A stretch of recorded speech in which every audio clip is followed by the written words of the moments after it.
This is the Oasa R1, and it's the world's first robotic reel mower.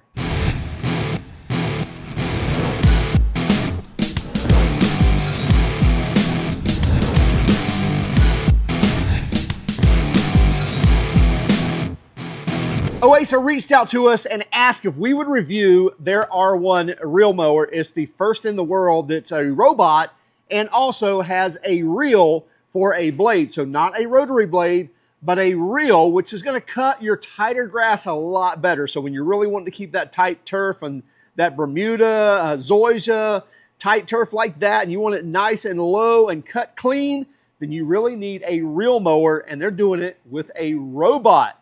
Now, they did provide the mower for us, but we, as always, said we're going to give our honest opinion and our honest review on this. So let's dive in and take a closer look at each one of these features, and then we're also going to use it, and then we'll come back and we'll talk about what we think and where you can find it. This is the Oasa R1 reel mower, not as in real R-E-A-L, but as in real R-E-E-L, meaning that basically we have the old-timey looking reel that actually cuts the grass, which does a much better job at actually cutting the grass than your typical rotating blades will do. Anyway, we don't usually do unboxing on Shop Tool Reviews unless the packaging warrants it. In other words, if it's so bad that it's just kind of embarrassing, or when it's so good, and in this case, this is just great packaging. When you get something like this that's a lot of money, you expect it to have some character when it comes in the box. By the way, it also had a plywood casing around it as well. I'm not sure if that will come to everyone, but it had a small plywood casing around this, and then this boxing, which you can see these here. You just squeeze those and pull these out. Has a very, I've said this before, Apple-esque type of boxing about it. Everything's nice and fitted, as well as nice and secure. And these are all the way around. 3 on each side, 1 on each end. And you can see even under the lid, the foam casing in here, nice firm foam casing that keeps everything in its place. Now this dome right here is not part of the packaging, even though it has a really good look to it. And it is kind of a firm foam, but also there's some flexibility to it. This is actually the hood or the canopy for the machine to house and charge in. Again, more packaging. And you can see it's kind of housed in its own cocoon still, even after we get the lid off. And by the way, this thing is no slouch when it comes to weight.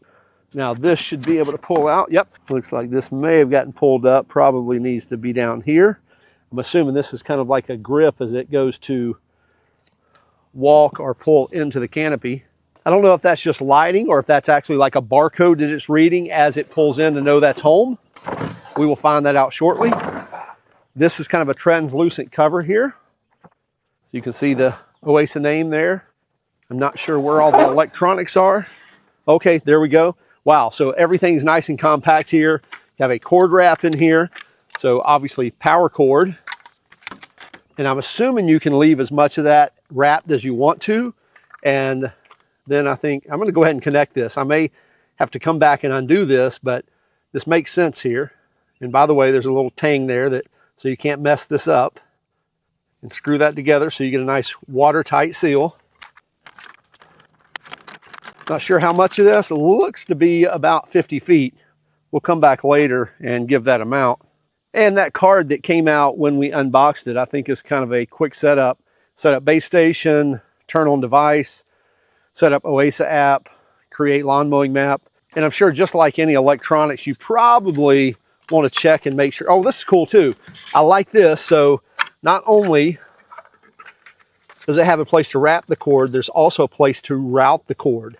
And it looks like we can route it out the side this way, or out the center in the back as well.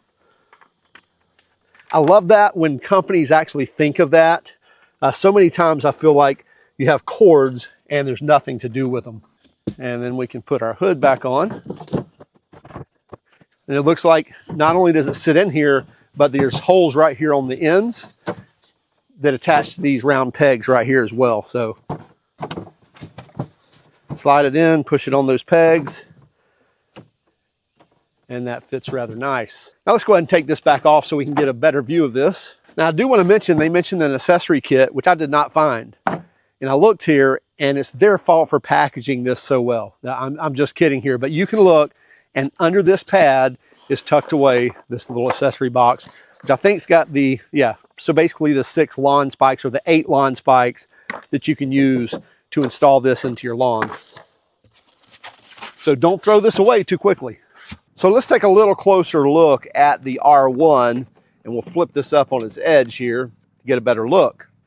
Now, first off, for safety reasons, we have removed the battery, so just to make sure that somehow the blades wouldn't come on or the wheels move or something like that while we've got our fingers around here. So again, no battery in here to power that blade at all. But I wanted to point out, we have a 13-inch reel blade, R-E-E-L. I may have mentioned that before. And I also wanted to point out that it uses like a scissor method to cut grass. So rather than like a knife blade, which is like a typical rotary blade would work, where it just kind of, goes through and kind of almost tears at the grass. And I'm sure I could hold this and get a better cut, but you get it. It kind of swipes at it and does a rough cut of the grass. In fact, if you'll take a close look at your grass, you can probably see that if you use a typical rotary style blade. On a reel mower, it works just like scissors would work. So you see how effortlessly this is cutting and how well it is cutting. So I've already cut a couple of strips, and that's how this reel mower works. Again, being much more precise at cutting the grass versus your typical rotary style blade. Not only that, but there are sensors in this that are actually listening to that blade that make sure that it contacts where you can hear it. You can hear that ringing sound. And so it has sensors in there constantly listening for that and maintaining this blade. So there's no maintenance that you have to do on this other than keeping it clean. And the actual onboard management system is handling that. Also, you can set this depth on your app, but this reel also kind of floats in here as well. So as it's going along, it's not just rigid where if it hits something, it's going to damage it. It will actually lift up if it needs to. We have large rubber knobby tires here on the front that's actually driving, doing the pulling, and dual casters here in the back supporting the weight. I have seen other robotic mowers that have a single swivel caster in the back and it just doesn't support the weight well. So I like to see the dual swivels that's going to enable that to, number one, pivot very quickly and efficiently, as well as spread that load across multiple points. Here on the top of the mower, that is not a camera. That's the LIDAR technology that has a 360-degree range that's constantly looking at the terrain. So not only is it looking for obstacles to avoid, but it's also used for actually mapping the lawn. So it's going to be able to detect between, say, a sidewalk and your lawn or a tree and your lawn, as well as we even have sensors and cameras here on the front of the unit as well. That's also adding to the mapping and the knowledge and able to, whether it be avoid things or whether it be to get it back to the station to charge or to just cut the lawn correctly. And still yet another eye right there in this slit. So more technology that's used in, again, mapping and mowing the lawn. Have a large stop button right here on the back of the unit that's also the handle. So whenever you have to remove this for some reason or you just want to stop it from mowing, you can literally just walk up to it, grab it right here, pick it up. And again, it's a nice sturdy handle to carry it with, but also that's going to instantly stop the unit. And then here on the top is the rain sensor. So you see these two metal prongs here and a little dish. So if this actually fills up with water, it's going to tell it, hey, it's raining, so go ahead and go back home and start charging, and it won't go out until that is dried up. So that's your rain sensor there. Power button here, as well as another button over here. We also have a rear hatch, kind of translucent. You can see through it, but you can lift this up and kind of gives you access to the blade area. And this is a lot of your sensor system that's sensing the blade, as well as right below that, it actually adjusts the blade high and low. Now, when you first get this will probably be tucked in nicely down in there, this foam, and that's just to kind of keep this from shifting around while it's in shipment. You definitely want to remove that because now that enables this, again, to move up and down if it needs to. And again, you can see where there's some movement there if it actually hits something, that it's not just so rigid that it breaks something or messes up a blade. Now let's go get this set up and start mapping the lawn. Now first off, we went ahead and powered up the base station, so we've got that plugged in, and now the instructions say to actually power on the R1, but make sure that the camera is facing the station and make sure it's within a couple of feet of the station. So I think we've done that. Now we'll power on the system, which is holding down the round button for about 3 seconds. Now, if you're seeing this grass, this is not what we will be reviewing the R1 on. We may do a couple of cuts, but we're going to do something a lot nicer than this. So disregard the grass that you're looking at right now. We're just kind of setting up this base station, going ahead and updating any firmware. If there are any needs, we're going to check that here in a moment, as well as maybe even updating the app if needed. Your R1 may come with the battery installed, but if not, this is very simple. Just carefully roll it over, and then on the bottom you should have a gap here, and then you can see where the battery just slides in. Make sure the connection's in the right place, make sure it seats, and then you don't even need tools. Has these little thumb screws here, and once you get all 4 snug, just fold them down out of the way, and now you should be ready to power up. And there's a good look at the 13-inch cutting blade here. Much different than your typical rotary blade mower. So you can see where the cutting happens is where these blades go against this, just like a scissor. Go against this blade here, just like a scissor would do. So doing a much better job at cutting the grass and not just kind of shredding it. Go ahead and hold our power button down for 3 seconds. You may not be able to see it, but these lights, there we go. They go solid. It was blinking there for a moment, and now it's solid. So now I'm going to go to my Oasa app. Add device. It says discovered device. Do you want to connect this device? Continue. Wow, this is happening really quick. Continue. And now it's asking me to connect to the network. So I'm going to connect to our wireless. It says connecting the network. Looks like that's flashing blue now. It says station connecting the network, so I'm assuming it's taking. Connected. Continue. Please name your device. I'll say Oasa R1 STR for Shop Tool Reviews. How's that? And continue. And it says if the robot is in the station, you can click the button in the image to create a map. It is not in the stations. If the robot is outside the station, you should remote or recall to station. I'm going to say okay. So right here on the left is remote, or right here is station. I'm just going to click station and see if it finds its way in there. I would say that was rather quick. Okay, so we have the Oasa sitting in its home. It's docked, it's charging. In fact, I think we've got a 100% charged battery. And the first thing we want to do, even though this has been running here for several days, we're going to go ahead and just remap this entire process, start from square one, and show you how easy this actually is. We'll go ahead and screen record this because I'm sure you can't see the glare here on my phone, but right now it shows no map. I'm going to hit the map button. It's going to exit the station.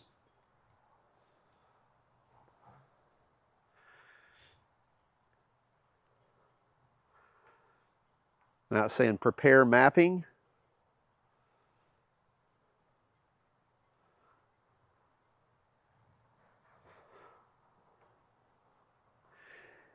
And now I've got a little map button here. I can click that. I'm going to add lawn.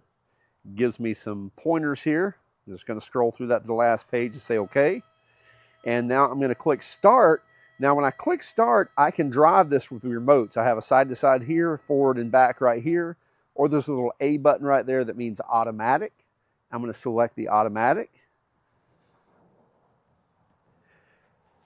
And now it should handle doing the mapping on its own.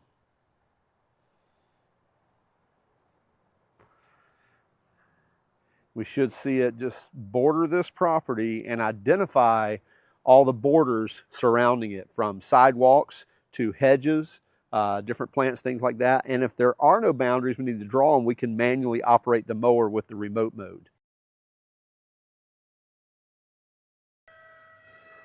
So you can see it's already traversed around that hedge, gone down the sidewalk. Now it's coming down this sidewalk. Now, even though it's not close to it, it's still using its technology with LIDAR to be able to recognize that sidewalk there, even though it's not right on top of it, and be able to identify any obstacles.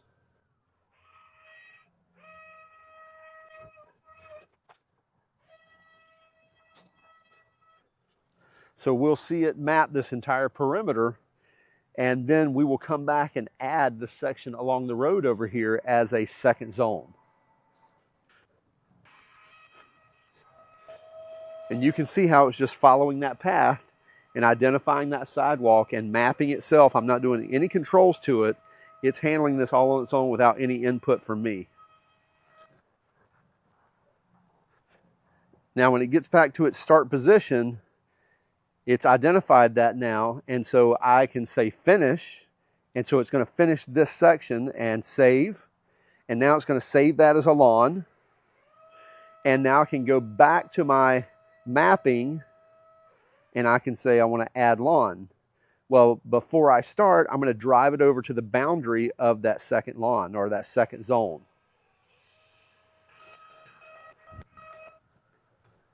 So you can see now I'm remote controlling it over here to this other piece.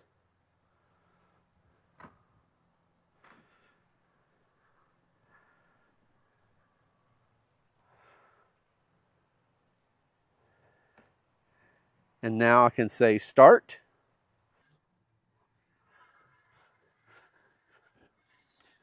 So on this one, I'm going to remotely drive the boundary.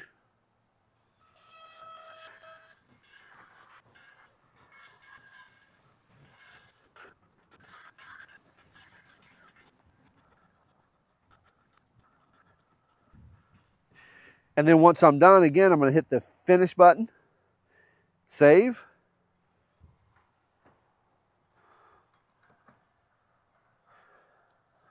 I'm going to drive it out of this lawn. Now I remotely drove it close to the station, and now I have the finish mapping button highlighted, and I'm going to click that and say save. And we should see both of those lawns saved, as well as that probably should go back in its home in the station. So you see the robot is now heading into the station, and we should be ready to mow. Okay, the R1 is in the station. We are ready to go, but before I do, I'm going to select one of these lawns. I'm going to go to mowing plan, and I'm going to set this to 2.5 inches, and I'm going to tell it to do stripes. Save, and then I'm going to say save to all. So I don't have to select both of them now. I just saved all to that, and so now it should mow at 2.5 inches, and it should start as soon as we hit. Let's go back to our station, and I'm going to hit play, and we should see it back out and start mowing. And we can track all this right here on our smart device as it's mowing. You can see everything filling in green as the mower is mowing.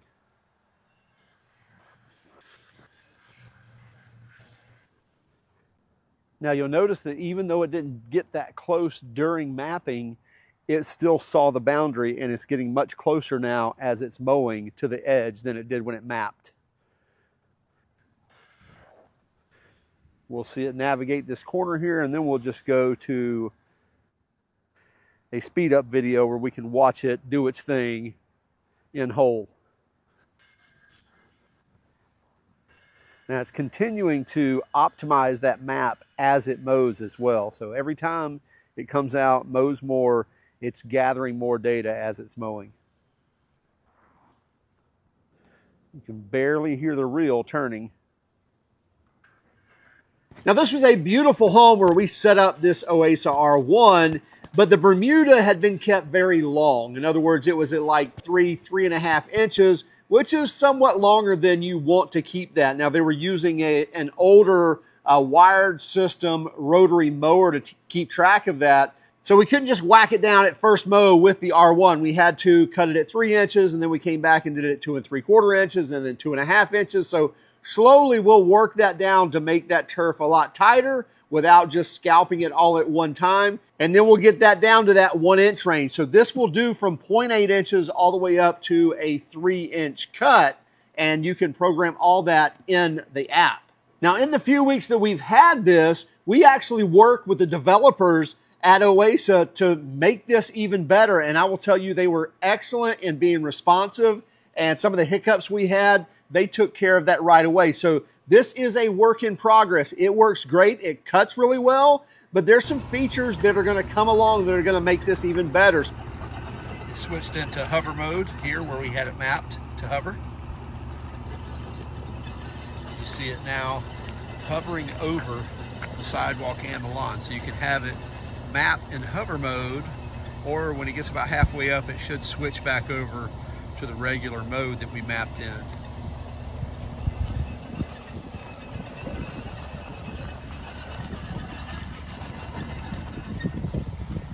See, now it's going to switch back. And that's where we stop the hover mode and go back into the regular mode.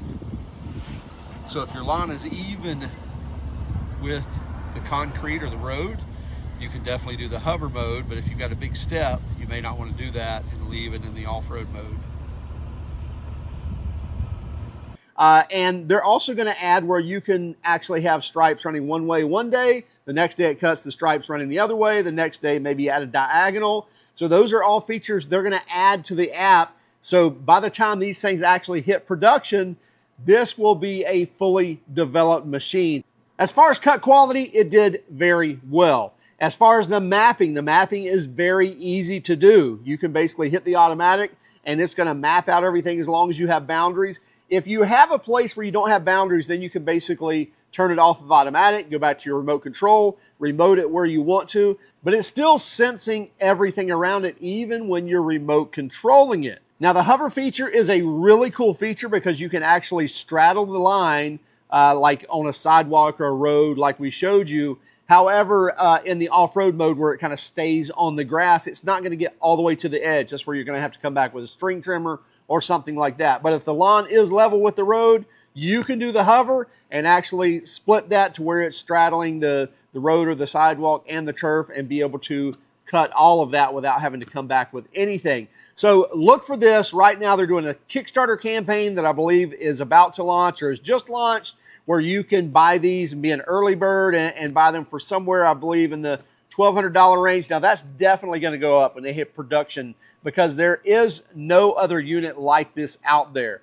And this is going to be for that really good turf where you're running a really pristine yard and you need that real mower to do so. So look for these to probably be in the couple $1,000s or more once they hit production, but we'll definitely follow up and let you know what that price is. But check it out on Kickstarter. We'll have a link in the description. Also keep track of us on Instagram, Facebook, Twitter, and even TikTok. Hey, if you don't mind, hit that like and subscribe button if you haven't done so already. And by all means, if you hated our video, well, give us a thumbs down. But would you let us know in the comments why? Have a great day and keep smiling.